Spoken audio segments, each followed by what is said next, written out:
આમ આદમી પાર્ટીના ગુજરાત પ્રદેશ સંગઠનના મંત્રી પર પઠાણી ઉઘરાણી અને ગાળો બોલતા હોવાના આરોપ સાથે ઓડિયો વાયરલ થયો છે। આ મામલે સાવલી પોલીસ સ્ટેશનમાં એફઆઈઆર નોંધવામાં આવી છે અને પોલીસે તપાસ શરૂ કરી છે। સુરતમાં આમ આદમી પાર્ટીના ગુજરાત પ્રદેશ સંગઠન મંત્રી રામ ધડુક વિરુદ્ધ ગંભીર આક્ષેપો સામે આવ્યા છે।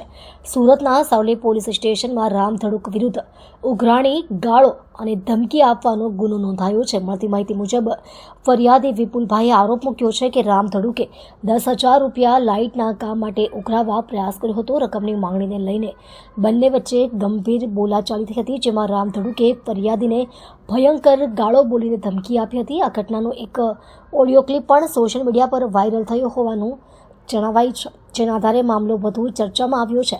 વિપુલભાઈ આ અંગે સાવલી પોલીસ સ્ટેશનમાં સત્તાવાર ફરિયાદ નોંધાવી છે।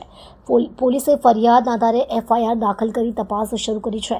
રામ ધડુક તરફથી હજુ સુધી કોઈ સત્તાવાર જાણકારી મળી નથી। આ ઘટનાએ આમ આદમી પાર્ટીના સ્થાનિક સંગઠનમાં ખળભળાટ મચાવ્યો છે, જ્યારે પોલીસ આગળની તપાસ હાથ ધરી રહી છે।